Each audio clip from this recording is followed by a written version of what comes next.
1 Samuel 1, 7, 9. En el capítulo anterior nos quedamos con que el arca ya había sido devuelta a los israelitas, pero lo que hicieron fue dejar el arca en Kiriat Yearim, en lugar de llevarla al tabernáculo. Ahí es donde se quedó. Y se quedó 20 años.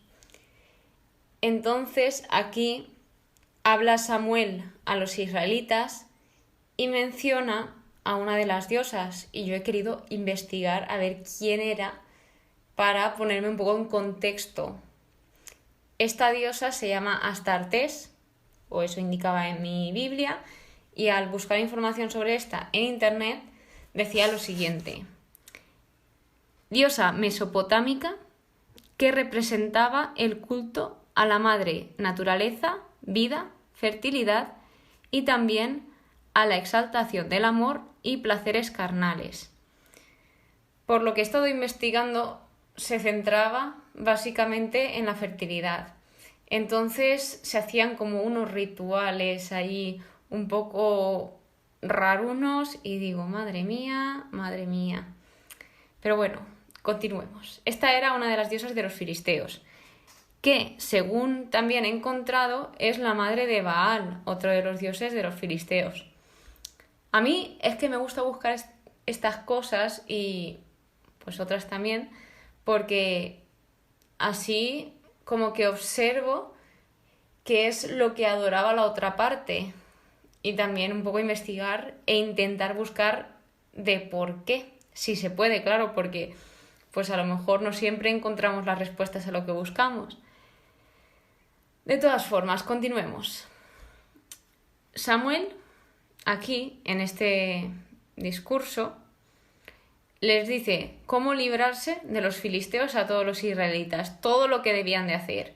Básicamente esto se resumía en que ellos debían volverse a Dios con todo su corazón, que esto lo remarca mucho en Deuteronomio cuando se dice: amarás al Señor tu Dios con toda tu alma y todo tu corazón. Esto me recuerda mucho a ese versículo. Y esto también lo que hace es un llamado a arrepentirse al pueblo, ya sea interna y externamente. Internamente cuando se refiere al corazón y externamente es cuando les llama que dejen de adorar a otros dioses. Se remarca también la importancia del ayuno y de la confesión porque esto lo indica como algo que nos ayuda a mejorar nuestra relación con Dios, a acercarnos más a Él. Por lo tanto, indica que el pueblo ayunó y se confesaron. De hecho, ellos decían: hemos pecado contra Yahvé.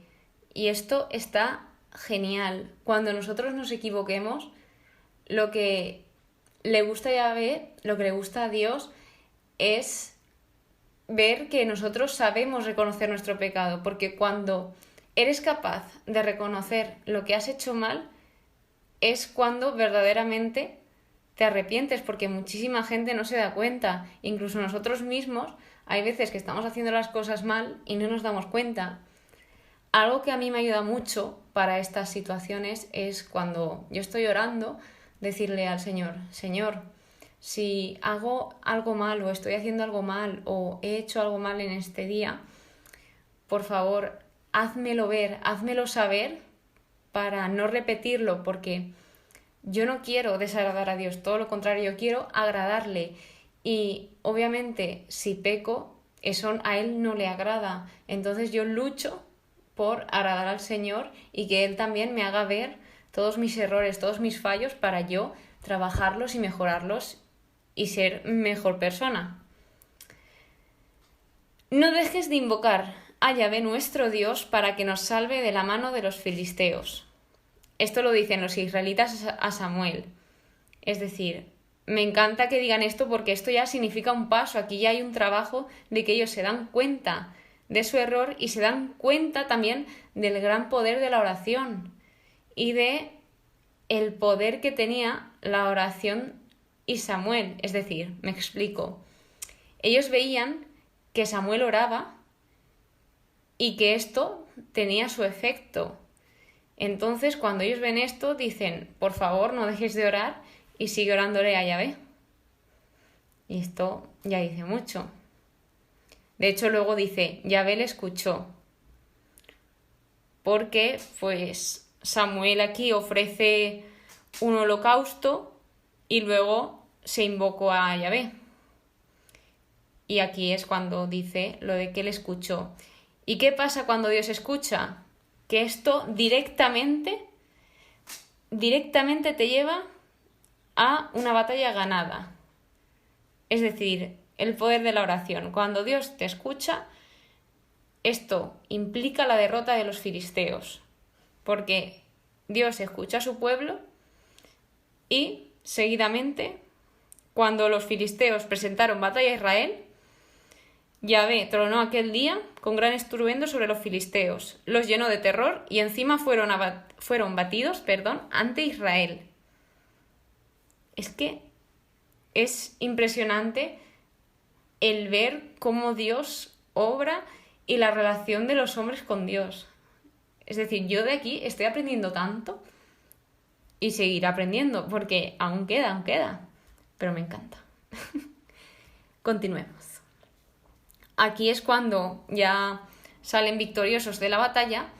Samuel coge una piedra y la erigió entre Mizpá y Yesaná. Le llaman, de hecho, cuando erige la piedra, le da el nombre de Eben Aezer, de verdad, la pronunciación entre los nombres y la pronunciación de los nombres de la Biblia, yo voy loca, porque yo lo digo lo mejor que puedo. El caso, que ese nombre significa hasta aquí nos ha socorrido Yahvé. Y bueno, es que es increíble el cómo Dios va obrando a través de cada situación, a través de cada acontecimiento, el cómo Él va usando a las personas. Es algo que en los libros anteriores ya me había dado cuenta, pero cada vez se remarca más. Y es tan bonito el ver cómo Él lo tiene todo bajo control y sabe hacer las cosas, el por qué las hace, es que es inmenso. Y muchas cosas no se entienden y no las entenderemos, pero hay veces que no nos hace falta entender las cosas porque con que Él las entienda, basta. Aquí ya, pues, se dice que hubo paz entre Israel y los amorreos y dice también, Samuel juzgó a Israel todos los días de su vida. Es decir, juzgó aquí quiere decir que él fue usado por Dios todos los días de su vida y que también solucionó problemas en el pueblo y entre los israelitas, guiándolos también espiritualmente, acercándolos a Dios, etc. El capítulo 8 se titula El pueblo pide un rey.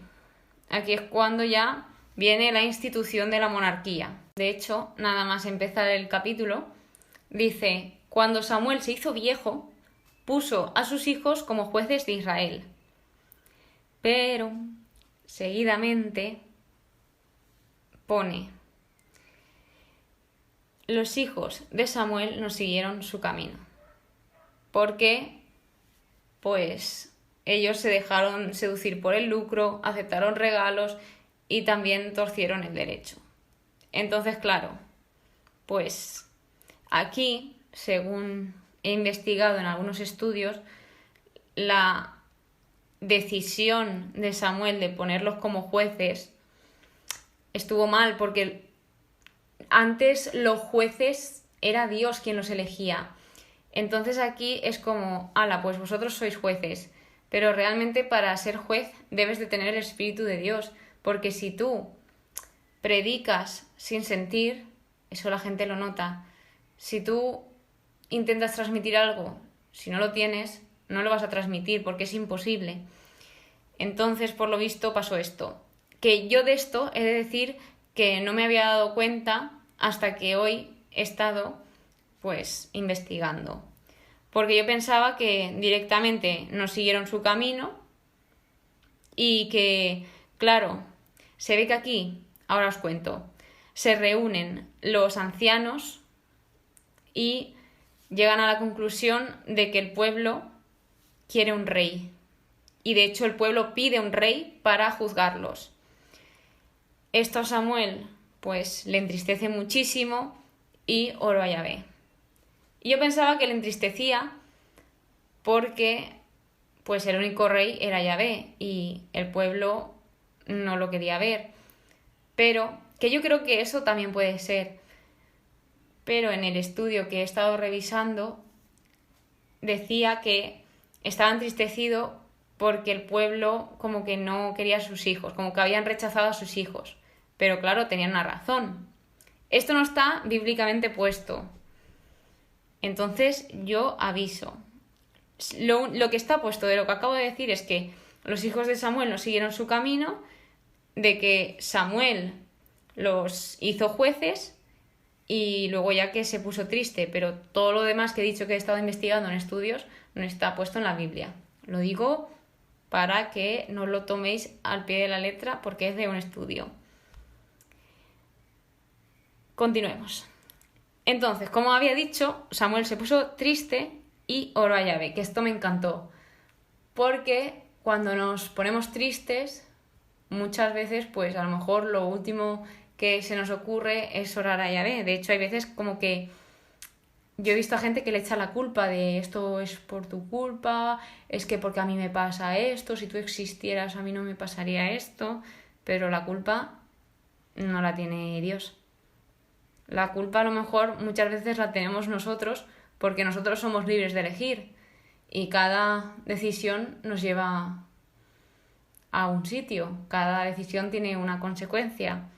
Entonces, pues a lo mejor no es culpa de Dios, como pensábamos.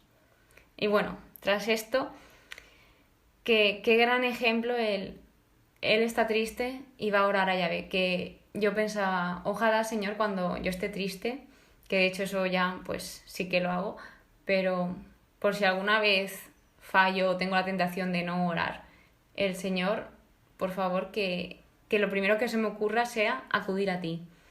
Y esto es precioso, porque ¿quién mejor que Dios para estar con Él en esos ratos de desánimo y también de ánimo, obviamente? No te han rechazado a ti, sino a mí. Aquí Samuel le estaba exponiendo lo que decía el pueblo, lo que decían los ancianos, de que querían un rey, y claro, como que se lo tomó muy personal, que iban contra él, pero realmente lo que Dios le dice es, no te han rechazado a ti, sino a mí. Es decir, también dice luego, todos lo que ellos me han hecho, te han hecho también a ti. Y aquí vemos cómo cada suceso que está ocurriendo, el plan de Dios que tiene detrás de todo esto que está sucediendo y que todo tiene un propósito, todo lo que Dios hace tiene un propósito, nada lo hace por hacer. De modo que aquí Dios ya le dice, escucha su petición, se refiere al pueblo, y adviértelos claramente. Es decir, le dice, primero que los escuche, hasta ahí claro, y adviértelos. Aquí nos quedamos que Dios siempre nos advierte de las consecuencias que tiene cada decisión. Y nosotros somos libres de elegir el qué hacer. Pero Él siempre advierte y no dice advierte y ya está, no. Adviértelos claramente. Wow. Es decir, seguramente dice esto para que luego no venga alguno diciendo, ay, es que claro, no avisasteis de que esto nos traería esto. No, aquí se advierte bien. ¿Ellos quieren esto? Pues exponles lo que traerá y que ellos ya elijan si realmente quieren esto o no. Por lo tanto, aquí ya Samuel repite las palabras que Dios le dijo y ya es aquí cuando expone ante el pueblo el fuero del rey, el fuero real. De hecho, casi todo empieza tomará, refiriendo, por ejemplo, tomará vuestros hijos y los destinará a sus carros tal. Tomará vuestras hijas para esto. Tomará vuestros campos para lo otro. Tomará el diezmo de vuestros cultivos. Tomará vuestros criados y criadas. Es decir, tomará, siempre tomará. No dará. Pero bueno, esto luego cambia con otro rey más grandioso que viene, pero de ese ya hablaremos futuramente. No nos aceleremos, poco a poco. Entonces, aquí se les expone lo que pasará cuando haya un rey. Es decir, Samuel les advierte de cómo será todo y que se van a lamentar. Pero aún así el pueblo dice que no, que ellos van a tener un rey. No quieren escuchar y ellos quieren ser, literalmente, ellos quieren ser como los demás pueblos. Dicen, seremos como los demás pueblos. Y a mí esto me dio mucha tristeza, porque, jope, qué triste el querer ser como los demás, imitar a los demás y no ser como ellos mismos. Y esto no es el objetivo de Dios para nada. El objetivo que Dios tenía con este pueblo es que Él mismo quería hacerlos su especial tesoro sobre todos los pueblos. Esto lo vimos en Éxodo capítulo 19, versículo 6. Dios nos quiere únicos, Dios nos hace únicos. Dios no quiere que seamos como los demás. Cada uno somos de una manera, tanto físicamente como internamente, porque Dios nos ha creado a cada uno únicos y diferentes a los demás, para que, por ejemplo, si yo tengo unos dones, si yo tengo unas cualidades, pueda ayudar a otra persona que quizás no las tenga. Y al revés, que una persona que tenga una serie de dones y cualidades, a mí me pueda enseñar eso mismo. Por lo tanto, todo tiene un propósito y un porqué. Pero, pues, el pueblo quería ser como los demás pueblos. Y, no sé, me dio mucha tristeza, de verdad. Digo, es que esto pasa hoy en día, de que la gente quiere ser como otra en vez de querer ser ella misma. Si estás escuchando esto y tú quieres ser como los demás, de verdad que te animo a ser tú misma, aunque sea difícil, sé tú misma, porque por mucho que a veces parezca malo, no es malo, es todo lo contrario. Te quieren hacer creer como que, ay, eres diferente, es que qué rara eres. Pues qué alegría ser rara, porque hoy en día es muy difícil ser diferente, porque todo el mundo hace las mismas cosas. Obviamente no todo el mundo, pero generalmente las personas suelen hacer casi lo mismo. O sea, la sociedad tiene como una forma de ser fijada que, si os dais cuenta, muchas personas pues lo replican. Y bueno, continuemos, porque aquí ya no me quiero parar más, porque aquí se dicen más cosas importantes. Y es algo que yo también admiro muchísimo de Samuel, y es que le contaba todo a Dios, exactamente todo. Tú vas leyendo el libro de Samuel, cuando está triste, ora a Dios. Cuando le pasa algo, ora a Dios. Cuando tiene alguna pregunta, ora a Dios. O habla con Dios o le pregunta a Dios. O sea, otra oración. Es que de verdad que en este libro se me están ocurriendo muchísimas oraciones para Dios. Y es que, Señor, que te lo cuente todo. Quiero contártelo todo yo también. Es decir, y como veis, mira, cuando vosotros admiréis a una persona, que eso está increíble, no tenéis que decir quiero ser como ella, sino quiero tener estas cualidades. Ayúdame, Señor, a ser mejor, a mejorar esta cualidad. ¿Sabéis? El no querer ser como ella, porque si no sería una imitación, sino todo lo contrario. Intentar mejorar o cómo esa persona ha llegado ahí para que yo también pueda llegar a ese punto, pero con mi forma de ser, nunca perdiendo mi esencia. Y eso es muy importante. El capítulo 9 ya nos habla de Saúl y las asnas de su padre. Aquí, en este capítulo, Samuel actúa como profeta y cuenta una historia de Kis, que era un hombre de Benjamín, y este tenía un hijo que se llamaba Saúl. Kis indica que era un hombre bien situado, y Saúl dice que es un joven aventajado y apuesto. De hecho, dice que era alto y muy guapo, muy guapo, muy guapo. De hecho, cuando habla de la altura, que lo vuelve a tratar en varias ocasiones, se ve que Saúl era altísimo y no sé si decir que el más alto de los que había allí. Según lo que he leído en el capítulo y en lo que viene después, era un chico bastante alto. Bueno, entonces, ¿aquí qué pasó? Se ve que se perdieron, se habían extraviado unas asnas que pertenecían a Quis, al padre de Saúl. Entonces, lo que hizo su padre es enviar a su hijo y a alguno de sus criados, a uno, para buscar estas asnas. Ellos fueron a buscar las asnas y llegó un momento que no las encontraban y ya se ve que el criado dijo: mira, precisamente en esta ciudad hay un hombre de Dios. Es un hombre acreditado. Todo lo que dice se cumple con seguridad. Y aquí vuelve a denominar, bueno, o se vuelve a decir mi frase o designación. No sé cómo decir esto. Bueno, hombre de Dios, que me encanta cada vez que sale en la Biblia, se me brillan los ojos. Me brillan los ojos, me encanta. Cuando a alguien se le denomina hombre de Dios. Bueno, yo no sé en este momento qué fe tenía Saúl ni qué fe tenía el criado. Pero esto ya quería decir algo, porque no indica nada de la fe de esta familia. Yo algo que he llegado a suponer, pero esto no sé yo, es que en Ruth ahí sí que hacía referencia cuando alguien estaba bien situado de que era obediente a Dios. Pero aquí no sé yo si ellos estaban bien situados por la descendencia o porque habían tenido suerte o porque trabajaban mucho, no lo sé. Entonces, yo digo eso y ahí se queda. Algún día lo sabré, o no.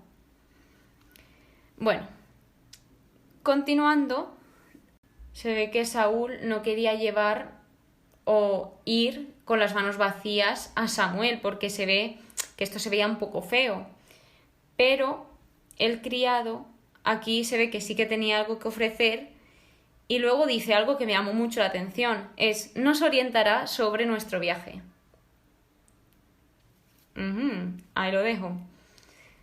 Luego, algo que me llamó la atención es que vidente, a quien se le llamaba vidente porque antes en Israel, cuando alguien iba a consultar a Dios, decía: vayamos al vidente, porque en vez de profeta, como se decía hoy en día o anteriormente, antes de que se dijese a la gente profeta, se decían vidente.